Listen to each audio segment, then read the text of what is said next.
तर ह्या देशाला विकसित भारत करण्याकरता एकच कणखर नेता आहे, विश्वव्यापी नेता आहे, तो म्हणजे नरेंद्र मोदी साहेब आहेत.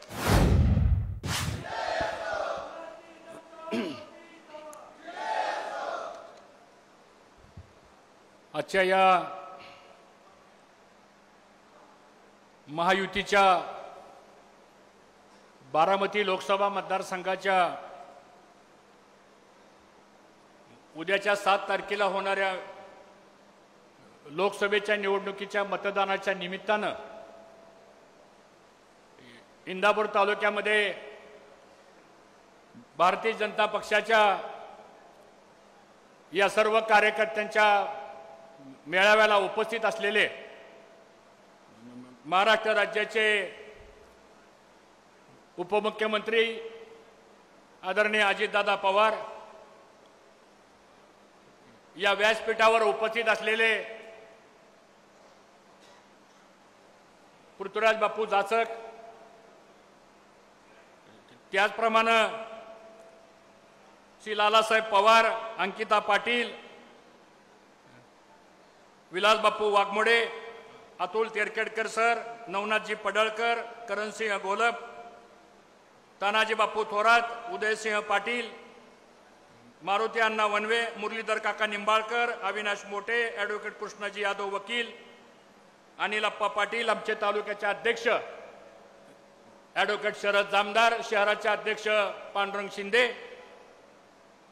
बाबा महाराज खारतोडे, पराग जाधव, तुषार खराडे, रामचंद्र निंबाळकर, सदानंदजी शिरदाळे, भूषण काळे, हेमंत नरुटे, सत्यशील पाटील, निलेश देवकर, राजकुमार जठार, माऊली चौरे, दिनकर नलवडे, गजानन वागसे, वैभव देवडे, राजेंद्र गायकवाड, तेजस देवकाते, अंबादास शिंगाडे, संपत बनगर, किरण पाटील, मनोज पाटील, माऊली बनकर, मोहन दुधाळ, आमच्या ऋतुजाताई खबाले, शीतलताई साबळे. आता बरीच मोठी यादी आहे, सगळ्याची नावं घ्यायची म्हणलं तर मला माफ करा, कारण वेळ खूप झालेला आहे.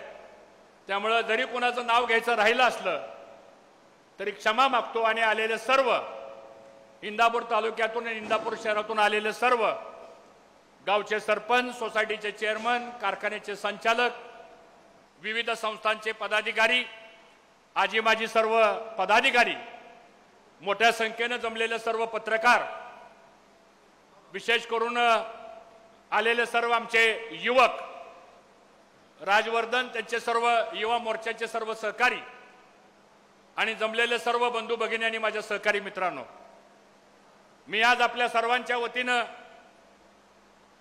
दादा हा 30 वर्षामधला हा पहिला योग आहे.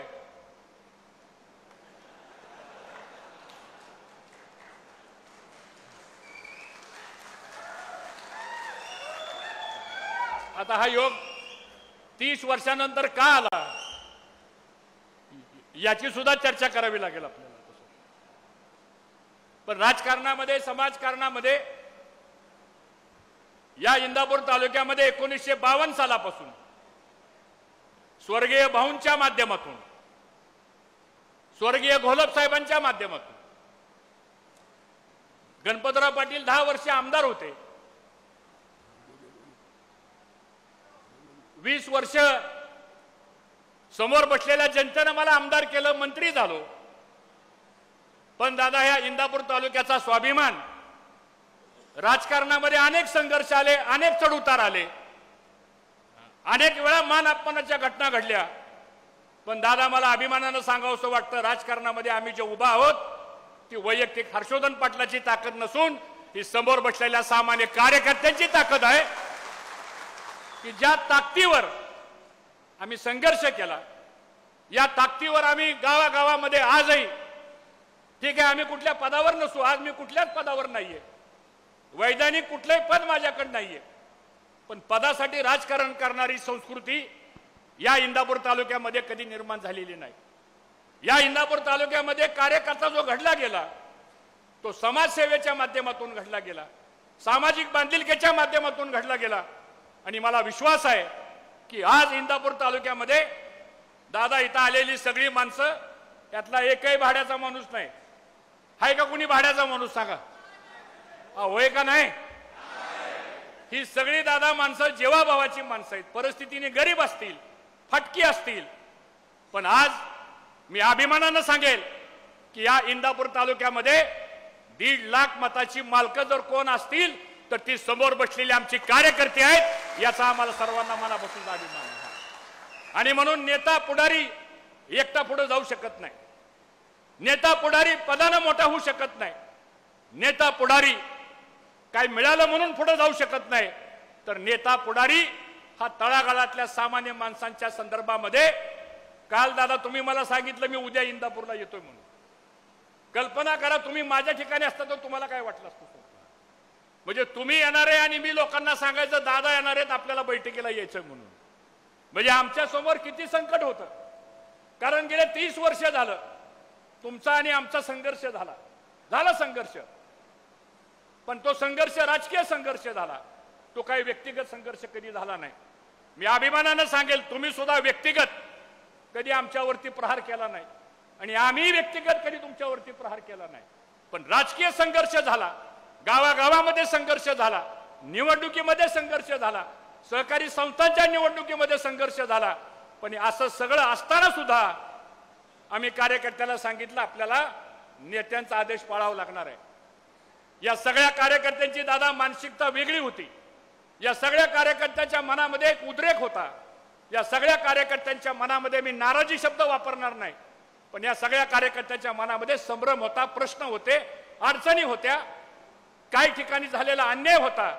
शेवटी आपण किती जरी म्हणलं की निवडणूक लोकसभेची आहे, मोदी साहेबांना पंतप्रधान करायची गोष्ट खरी आहे, सुनीत्रा वहिनींना खासदार म्हणून निवडून द्यायचं ही गोष्ट खरी आहे, पण तरी सुद्धा गाव लेवलला काम करताना तुम्ही ग्रामीण भागामधनं पुढे आलेला आहे, आम्ही ग्रामीण भागामधनं पुढे आलेलो आहे, आणि म्हणून ग्रामीण भागामधला कार्यकर्ता हा विचार करतो की माझा मान सन्मान ठेवला पाहिजे, माझ्या गावातल्या अडचणी सुटल्या पाहिजे, माझ्या गावाला विकास निधी मिळाला पाहिजे। आज दादा इथं 50% सरपंच हजर आहेत, या तालुक्यात 150 ग्रामपंचायती आहेत। मी तुम्हाला नावानिशी सांगेल, इथं आलेले 50% सरपंच उपसरपंच आलेले आहेत, विकास सोसायटीचे चेअरमन आलेले आहेत, विविध कार्यकारी सेवा सोसायटीचे संचालक आलेले आहेत, ग्रामपंचायतचे सदस्य आलेले आहेत, आणि आजी माजी पदाधिकारी दादा तुमच्या तालुक्यात 3200 आजी माजी पदाधिकारी आहेत, इथं 2700 आजी माजी पदाधिकारी आहेत, त्यातले 100-200 सोडून द्या, पण सगळे आजी माजी पदाधिकारी आज एका सुरामध्ये आलेले आहेत आणि हे सगळे महायुतीचं काम केल्याशिवाय राहणार नाहीत, हा विश्वास मला या निमित्तानं आपल्याला द्यायचा। त्याचं कारण असं आहे की आपली नाळ सामान्य माणसांची या ठिकाणी जोडली गेलेली आहे। ठीक आहे, काय राजकीय संघर्ष घडले असतील यापूर्वीच्या काळामध्ये, आम्ही सर्वजण सकारात्मक विचार करून काम करणारी माणसं आहे, पद येतील पद जातील, काय आयुष्यभर कोणी कायम पदावर राहील अशी भूमिका नाहीये, पण सामान्य माणसाचा विश्वास, सामान्य माणसांची भूमिका, जसा तुमचा स्वभाव स्पष्ट बोलण्याचा आहे तसा आमचाही स्वभाव, कुणी काय जरी म्हणलं तर दिलेला शब्द पाळण्याचा स्वभाव या इंदापूर तालुक्याची संस्कृती आहे। हा अनुभव तुम्हाला आला असेल, पवार साहेबांना सुद्धा अनुभव आला असेल। 2004 ला दादा आम्ही प्रामाणिकपणे काम केलं, 2009 ला आम्ही प्रामाणिक काम केलं, 2014 ला आम्ही प्रामाणिक काम केलं, 2019 ला सुद्धा प्रामाणिक काम केलं। लोकांच्या मनात भावना अशी आहे की दरवेळेस आपण त्यांचं काम करतो, अगोदर लोकसभा होती, नंतर विधानसभा होती, मग पुढचं काय असा प्रश्न सगळ्याच्या मनामध्ये या ठिकाणी निर्माण होतो। ठीक आहे, आज ती बोलण्याचा विषय वेळ नाहीये, पण शेवटी लोकांच्या भावना मोकळ्या झाल्या पाहिजे, लोकांच्या मनामध्ये खतखततंय काय ते बोललं पाहिजे। आणि आज दादा मी आपल्याला जबाबदारीने सांगतो, महायुतीचा धर्म, आपण उद्या स्पर्धाला बारामतीत मताधिक्य जास्त होत आहे का इंदापूरमध्ये मताधिक्य जास्त होत आहे, आणि हे नुसतं भाषण बोलण्यापुरतं नाहीये। 7 तारखेला मतदान झाल्यानंतर 5 तारखेला ज्यावेळेस निकालाच्या पेट्या फुटतील त्यावेळेस दादा तुम्ही सकाळी 10 वाजता टीव्ही लावून बसा। या इंदापूर तालुक्यामध्ये मी आज आकडा सांगणार नाही, पण तुमच्या माझ्या मनामध्ये जो आकडा आहे त्याच्यापेक्षा सुद्धा अधिक मतदान हे सुनीत्राताईंना झाल्याशिवाय राहणार नाही। करणार आहे का नाही? जरा मोठ्याने सांगा, करणार आहे का नाही? आता तुमची जबाबदारी आहे, नाहीतर रात्रीचं कोण ह्याला भेटलं त्याला भेटलं चालणार नाही। भूमिका राजकारणामध्ये स्पष्ट असली पाहिजे, स्पष्ट भूमिका असली अडचणी कमी राहतात। डुप्लिकेट भूमिका असली अडचणी 100 पटीने वाढतात सांगतो तुम्हाला. आपलं काम नाही ते. आज आपण जो विश्वास निर्माण केलेला आहे मला असं वाटतं त्या संदर्भामध्ये आपल्याला या पुढच्या काळामध्ये निश्चितपणानं काम करण्याची आज या ठिकाणी आवश्यकता आहे. दादा 4-5 विषय आहेत. वेळ खूप झालेला. ही माणसं सगळी 5-5:30 वाजता आलेली आहे. एक माणूस हल्ला नाही आणि तुमचं माझं भाषण होईपर्यंत सुद्धा यातला एक माणूस उठणार नाही. त्याचं कारण असं आहे की काय धरून पकडून माणसं आणलेली नाही सांगतो. दादा काही लोकांच्या सभा झाल्यानंतर आम्हाला काही क्लिप्स आल्या आणि त्या क्लिप मी तुम्हाला सुद्धा पाठवील. त्या आलेल्या माणसांच्या मध्ये भांडणं झाली. मी म्हणलं कशाची भांडणं आहेत. तर एक जण म्हणला ह्या माणसांनी सांगितलं तुला 1000 रुपये देतो सभेला ये आणि आता म्हणतोय 300च घेऊन जा. बरं का तसं आहे का इथं कोणी? आहे का नाही इथं कोणी सांगा मला तुम्ही. ही सगळी दादा माणसं आपल्या कुटुंबातली आहेत, आपल्या परिवारातली माणसं आहेत. आणि मला असं वाटतं राजकारणाची अचूक दिशा, राजकारणाचं अचूक निर्णय ही सगळी गरीब माणसं आहेत दादा. ह्यात कोणी मोठा पुढारी नाही. तुम्ही जर बघितलं साधी पॅन्ट शर्ट घालणारी, पायात चप्पल, कोणाची फाटकी चप्पल, कोणाचा पायात फाटका बूट, ही अशी माणसं आहेत सगळी दादा सांगतो. पण गावात ही माणसं मताची माणसं आहेत सांगतो. हा माणूस गावात फिरला मत मागायला तर माणसं बोळीने पळून जाणारी नाहीत मतदार सांगतो. काय लोकांचं असं आहे की गावात फिरायला लागला की माणसं बोळीने पळून जातात. ह्याच्या समोर नको यायला आपल्याला सांगतो. पण ही तसा मतदार नाही, तसा कार्यकर्ता नाही. आणि म्हणून मला आपल्या सर्वांना सांगायचंय 329 बूथ दादा ह्या तालुक्यामध्ये. आमचे अध्यक्ष शरद जामदार गेले वर्षभर त्यांनी बूथवरती काम केलेलं आहे. प्रत्येक बूथला 35, 40, 50 माणसांची 50 पेज पासून नियोजन झालेलं आहे. आणि मी आज आपल्याला सांगतो 3,21,850 मतदान हे काल प्रसिद्ध झालेलं आहे. त्यामध्ये नवीन मतदार 18,250 निर्माण झालेला आहे. युवा मतदान आहे. त्या युवा मतदाराचा सुद्धा अंकिताने आणि त्यांच्या सर्व सहकार्यांनी मागच्या 15-20 दिवसामध्ये युवा मेळावे घेतले सांगतो.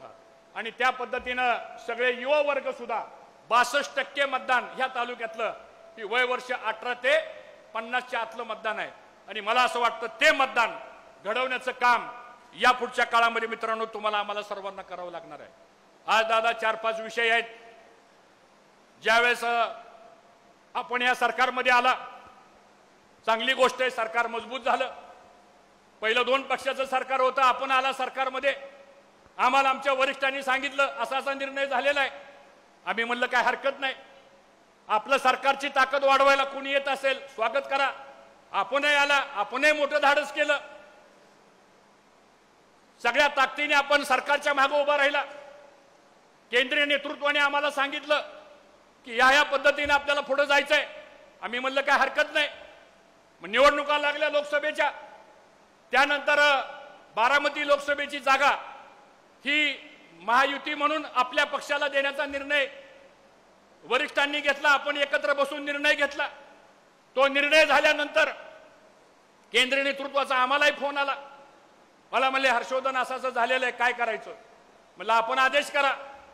मग त्यांचे तुम्हालाही फोन आले, फडणवीस साहेबांनाही फोन आले. त्यानंतर आपण एकत्र बसलो. त्यानंतर फडणवीस साहेबांची माझी चर्चा झाली. मग दादा मला म्हणाले आपण देवेंद्र फडणवीस आपण एकत्र बसू. आम्ही तिघं एकत्र बसलो. 2-2.5 तास या संदर्भामधली चर्चा झाली. आणि ती सगळी चर्चा झाल्यानंतर या तालुक्यामधले बरेच प्रश्न एवढ्या सगळ्या सभेमध्ये मला बोलता येणार नाही. ती बोलण्याची जागा नाही, वेळ नाहीये.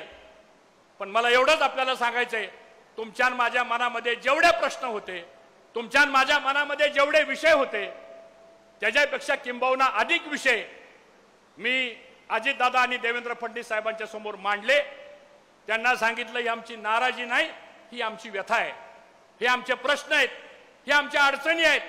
आणि आमचा कार्यकर्ता या माध्यमातून अडचणीमध्ये आलेला आहे. तुम्ही निर्णय घ्या.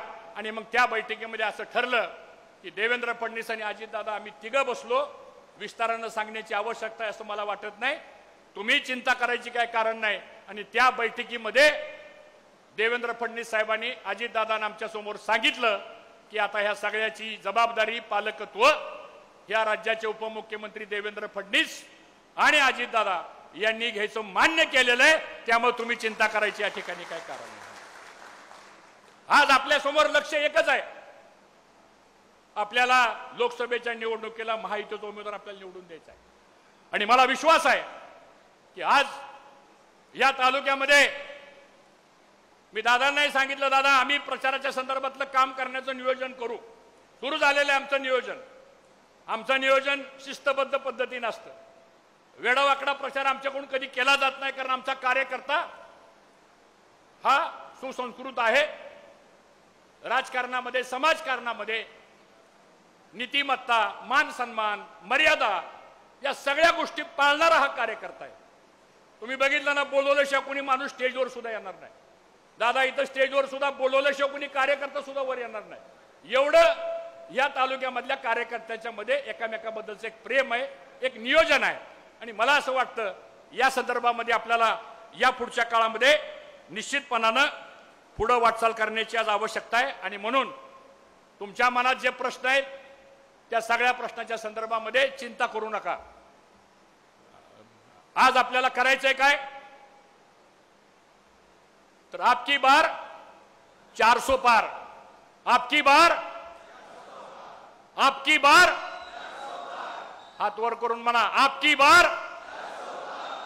आणि या 400 मध्ये बारामतीचा खासदार महायुतीचा सुनित्रा वहिनी असल्या पाहिजे, हे मला आपणा सर्वांना या ठिकाणी सांगायचं। आणि म्हणून आता शंका, किंतु, परंतु, हा काय म्हणला, तो काय म्हणला, मग काय ठरलं तुमचं, मग पुढचं काय झालं, यार पुढचं नंतर बघू आपण, कशाला काळजी करताय तुम्ही? तुमचा त्रास आणि माझा त्रास एकच आहे, काय वेगळं आहे का काय? आणि म्हणून कसल्या प्रकारची चिंता मित्रांनो आपण या ठिकाणी करू नका, कारण जसं अजितदादा शब्द पाळणारा माणूस आहे तसं आपल्याही तालुक्यातला कार्यकर्ता जर एखादा निवडणुकीचा शब्द आपण दिला तर तो शब्द खोटा ठरवता कामा नाही, सांगतो। हा बरोबर आहे का नाही? मी म्हणतो ते हा मागच्या माणसांचं काय म्हणणं आहे, हा त्यामुळे उगाच मला पण पुढं करून मागणं पळून जाऊ नका। हा हे करायचंय काम, आपल्याला मनापासून आपल्याला काम करायचंय। आणि म्हणून या सगळ्या गोष्टी दादा आपल्याला या पुढच्या काळामध्ये निश्चितपणानं मोदी साहेबांचं नेतृत्व महत्वाचं आहे। आज दादा तुम्ही भाषणामध्ये सांगता आम्ही महायुतीमध्ये का आलो, कारण ह्या देशाला विकसित भारत करण्याकरता एकच कणखर नेता आहे, विश्वव्यापी नेता आहे, तो म्हणजे नरेंद्र मोदी साहेब आहेत। आता आज 102 लोकसभेच्या मतदारसंघातलं मतदान झालं आणि मोदी साहेबांनी ट्विट केलं, सांगितलं मोदी साहेबांनी या 102 लोकसभेच्या मतदानामध्ये काही ठिकाणी 60% मतदान झालं, काही ठिकाणी 70% मतदान झालं, काही ठिकाणी 80% मतदान झालं। आणि मोदी साहेबांनी कुठतरी मगाशी जाहीर केलं की या 102 मध्ये 90% जागा या महायुतीच्या आल्याशिवाय राहणार नाहीत, हे मोदी साहेबांनी त्या ठिकाणी जाहीर केलं। म्हणजे सुरुवात आपली चांगली झाली।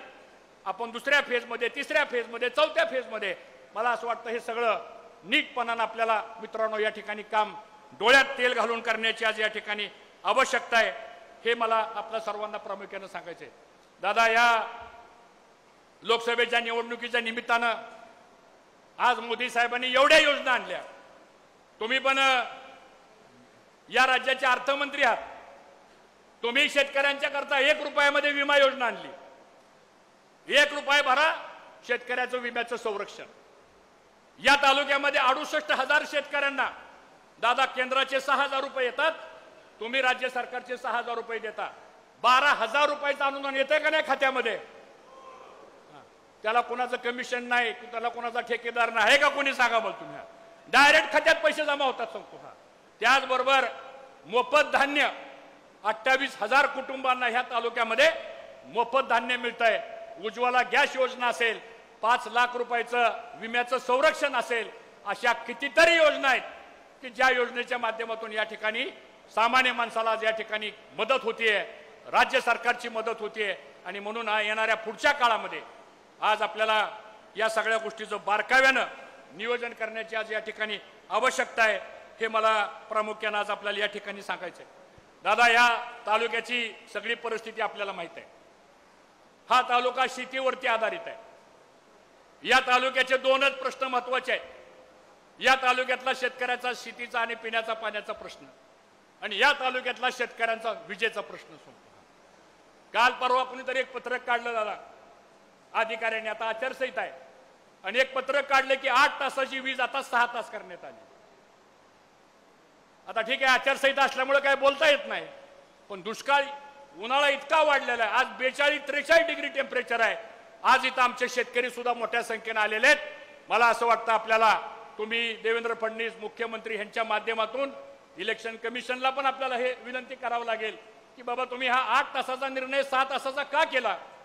आज आमच्याकडे थोडंफार पाणी आहे, ते पाणी जर आम्ही नाही उचललं, नाही वापरलं, तर आमचा जनावराचाही पाण्याचा प्रश्न गंभीर आहे, आमचा शेतीचाही पाण्याचा प्रश्न गंभीर आहे, आमचा पिण्याचाही पाण्याचा प्रश्न गंभीर आहे. तर याही प्रश्नाकडे मला असं वाटतं वेळ आज नाही बोलायची, पण शेवटी आपलं अर्थकारण शेतीवरती आहे, तर त्या संदर्भात सुद्धा लक्ष देण्याची आवश्यकता आहे. दुसरा महत्वाचा मुद्दा दादा, सहकारी संस्था. आमचे चेअरमन लालाबा पवार साहेब यांनी सांगितलं, या तालुक्यामध्ये 3 साखर कारखाने आहेत. छत्रपती, नीरा, भीमा, कर्मयोगी. जवळजवळ 60-70 हजार शेतकरी सभासद या कारखान्याचे आहेत. काय प्रश्न निर्माण झाले होते, काय आर्थिक प्रश्न निर्माण झाले होते. हे कारखानदारी निसर्गावरती अवलंबून असते, बऱ्याच वेळा काही प्रश्न निर्माण होतात. तर या संदर्भामध्ये सुद्धा यापूर्वी आपल्याला काही मदत झालेली आहे, या पुढच्या काळामध्ये सुद्धा, कारण 60-70 हजार शेतकरी या तालुक्यामध्ये ऊसाचा धंदा करतो, तर त्या बाबतीत सुद्धा मार्ग काढण्याची आवश्यकता आहे. दुधाचा धंदा मोठ्या प्रमाणात या तालुक्यामध्ये वाढलेला आहे. आज आमचा तालुका संघ आम्ही अमोल डेअरीशी टायअप केलेला आहे. 1.25 लाख लिटर दूध या तालुक्यामध्ये रोज अमोलच्या माध्यमातून अमोल संकलित करतोय, आणि दर महिन्याला 35 ते 40 कोटी रुपयाचं नगदी पेमेंट डायरेक्ट शेतकऱ्याच्या अकाउंटला आज आपण या ठिकाणी जमा करतोय. हे मला या निमित्तानं आपल्या सर्वांना सांगायचंय. आणि म्हणून विषय खूप आहेत, वेळ खूप झालेला आहे, आणि मला वाटतं आपल्या उमेदवार या काही ठिकाणी त्यांचा प्रचार चालू आहे, त्यामुळे बहुतेक त्या कदाचित वेळेत पोचतील का नाही मला माहीत नाही, परंतु कारण आपणही बराच वेळ या ठिकाणी बसलेला आहात, सगळ्या कानाकोपऱ्यातनं आपण सर्वजण आज या ठिकाणी आलेले आहेत. आणि म्हणून मी दादांना एवढंच सांगणार आहे की दादा, आता थोडंसं नवीन विकासाचं पर्व आपल्याला सुरू करावं लागेल. ठीक आहे, काय कोणाचं वैयक्तिक, काय कोणाची दुश्मनी नाही, काय कोणाचा तुम्ही माझा बांध रेटला नाही, मी तुमचा बांध रेटलेला नाही, काय आपलं भांडणच नाही काय, पण या तालुक्याच्या जनतेच्या विकासाकरता माझी एवढीच आपल्याला विनंती आणि सूचना राहणार आहे की या इंदापूर तालुक्यातल्या स्वाभिमानी माणसाला एक वेळ मदत मागे पुढे झाली तरी चालेल, पण त्यांना सन्मानित करण्याचं काम या पुढच्या काळामध्ये सुद्धा मला असं वाटतं घडलं पाहिजे. हे मला ह्या निमित्तानं आपल्या सर्वांना प्रामुख्यानं सांगायचंय. एक 5-7 मिनिटांमध्ये मला वाटतं उमेदवार दादा आपल्या इथं आता पोचतील, कारण उमेदवारांनी येऊन 2 मिनिटं जर आल्या वेळेमध्ये आपलं दादांचं भाषण होईपर्यंत, तर मला वाटतं त्यांचं पण आपल्या सर्व कार्यकर्त्यांशी या ठिकाणी संवाद होऊ शकेल. आणि म्हणून आज इथं आपण सर्वजण एवढ्या मोठ्या संख्येने आला. खरं म्हणजे आता मला तुम्हाला बोलवायचं म्हणलं तर माझ्या अंगावरच काटा येतो सांगतो का, कारण बोलवायचं किती वेळा. दादा फडणवीस साहेबांचा निरोप आला, मुंबईला माणसं घेऊन या, झाली नाराजी माझी. मी 300 लोकांना निरोप दिले, 1000 माणसं म्हणली काय आम्ही काय तुमच्या जवळचं नाही का. अरे बाबा म्हटलं मी तरी काय करू सांगा. आता पुन्हा 11 वाजता फोन आला, म्हणले भाजपच्या कार्यकर्त्याचा मेळावा घ्या. दादा 24 तास सुद्धा नव्हते. आता मंडप कधी उभा करायचा आणि कार्यक्रम कधी घ्यायचा, पण नुसता निरोप पाठवला.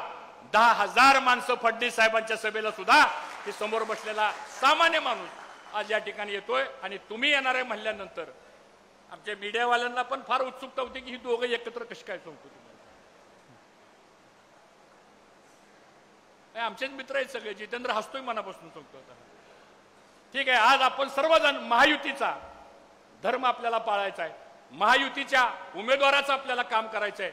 आणि आता मी आपल्या सगळ्यांच्या वतीनं मी दादांना शब्द देऊ का, परत विचारतोय, दादांना मी शब्द देऊ का, जरा हात वर करा. मोबाईल आणलेत का, मोबाईलची टॉर्च चालू करा, बघू द्या आम्हाला तुम्ही कसं काय दाखवता. 1 मिनिटात सगळे मोबाईल चालू करा.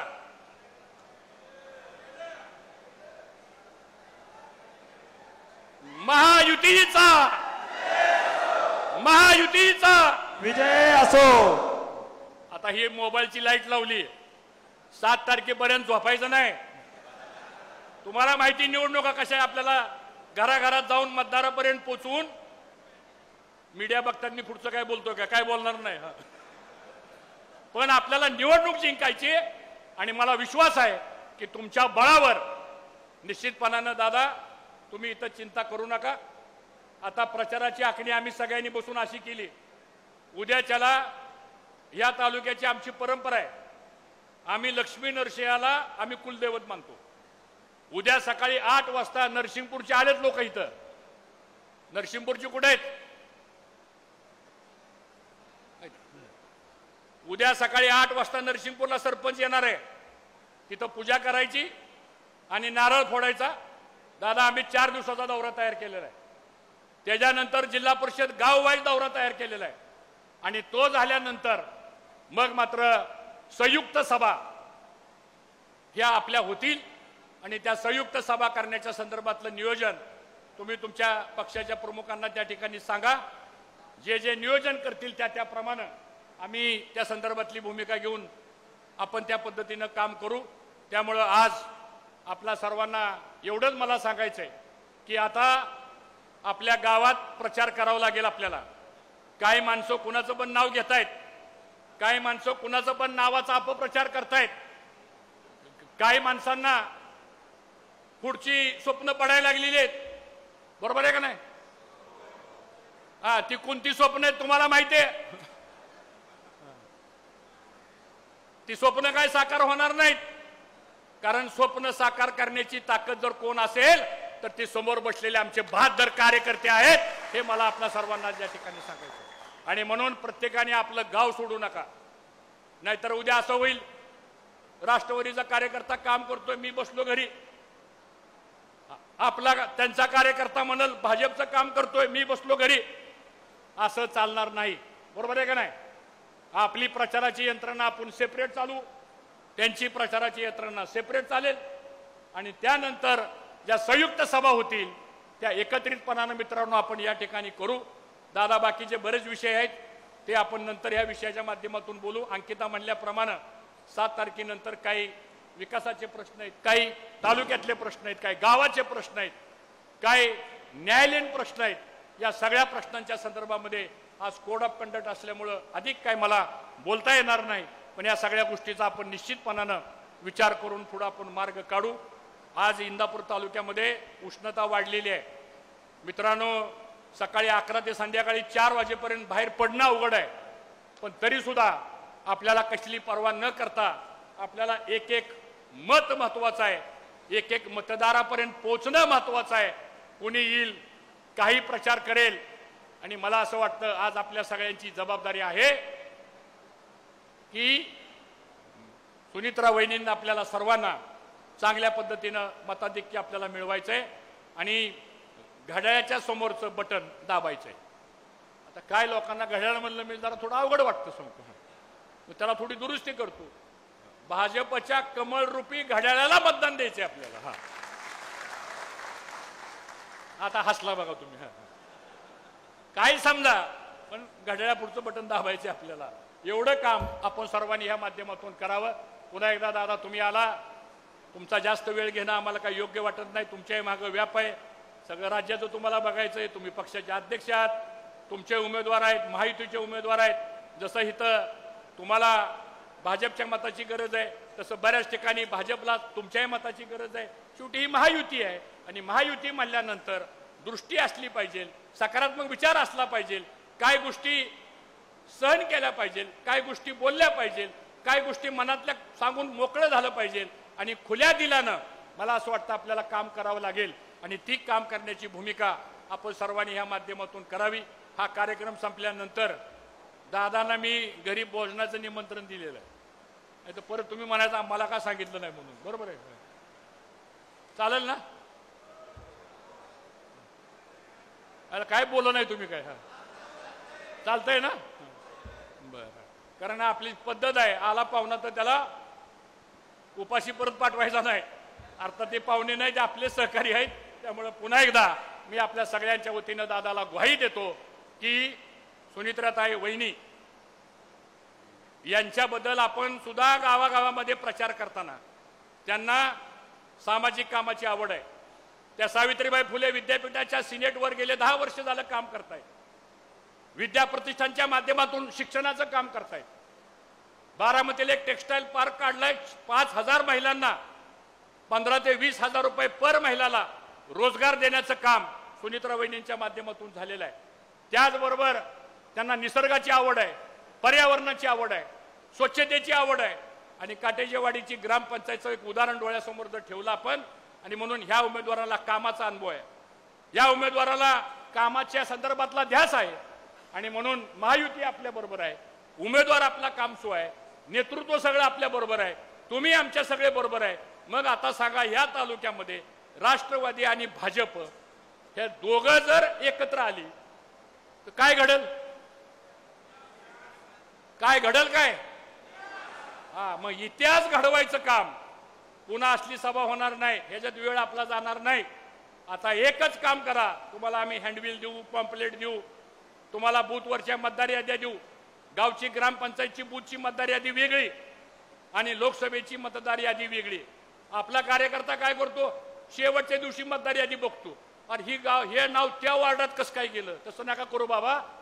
अध्यक्ष याद्या आणल्यात आपल्या सगळ्या बूथचे अध्यक्ष कोण? हातवर करा. बूथचे अध्यक्ष, बूथचे पदाधिकारी कोण आहेत? हातवर करा. याद्या मिळतील तुम्हाला. आता त्या याद्या पोच करू आम्ही तुम्हाला. आता डोळ्यात तेल घाला. बाहेर मतदान कोण गेलंय ते बघा. माझ्या माहितीप्रमाणे 16,800 मतदान या इंदापूर तालुक्यातलं बाहेरगावी आहे. बाहेरगावचं मतदान आपल्याला आत्ताच टॅप करावं लागेल. हे काम तुमचं आहे. आणि शेवटच्या दिवशी सांगू नका आम्हाला भाऊ ही 50 नावं राहू इथं नाहीतच. हे तुमचं काम आहे सगळ्या कार्यकर्त्याचं बघायचं. जसं ग्रामपंचायतला बघतो का नाही आपण, मयत नाव असतील आत्ताच कळवा. आणि जर कोणाचं मतदार यादीत नाव नोंदवायचं राहिलं असेल तर मला कार्यकर्त्याला सांगायचंय, निवडणूक आयोगाने एक पत्रक काढलेलं आहे. मतदानाच्या अगोदर 10 दिवसापर्यंत सुद्धा तुम्ही जर काय 5-50 नावं दिली आमच्याकडं की भाऊ हे नाव राहिलेलं आहे, ही नवीन लग्न झालं, ही सून आली घरात, हे नाव राहिलेलं आहे, आम्हाला संपर्क करा. आपलं कार्यालय कोर्टाच्या समोर आपलं पक्षाचं कार्यालय. दादा आम्ही कार्यालय सुरू केलं, आपण येताना बघितलं असेल. त्या कार्यालयामध्ये 5 माणसं 24 तास बसलेले आहेत, पदाधिकारी बसलेले आहेत. आम्ही इथंच आहोत. मी काय कुठं बाहेर जाणार नाही. माझं काय स्टार प्रचारकाची यादीत नाव नाही काय नाही. माझं आमचं ही स्टार प्रचारक आहे सगळं सोपतो. त्यामुळे इथं आपल्याला काम करायचं आहे आणि हे सगळं काम डोळ्यात तेल घालून तुम्हाला आम्हाला सर्वांना मित्रांनो करायचंय. आणि मला विश्वास आहे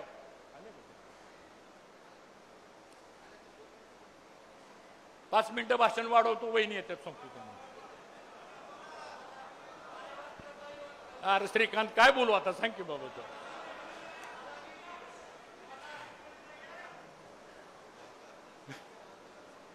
आणि म्हणून आता जास्त वेळ आपला घेत नाही. पुन्हा एकदा आपल्या सर्वांचं मनापासून स्वागत करतो आणि दादा खात्री देतो तुम्हाला की या संदर्भामधलं मतदान हे चांगल्या पद्धतीने आपल्या महायुतीला होईल, आपल्या घड्याळाला होईल अशा प्रकारचा विश्वास देतो आणि आपल्या सगळ्यांच्या वतीनं दादांना मार्गदर्शन करावं अशी त्यांना विनंती करतो. जय हिंद, जय महाराष्ट्र. देश विदेशातील प्रत्येक घडामोडींचे लाईव्ह अपडेट मिळवण्यासाठी आता साम टीव्हीच्या सर्व सोशल मीडिया प्लॅटफॉर्मला लाईक, फॉलो आणि सबस्क्राईब करा. तसंच सर्व नोटिफिकेशनसाठी बेल आयकॉन प्रेस करायला विसरू नका.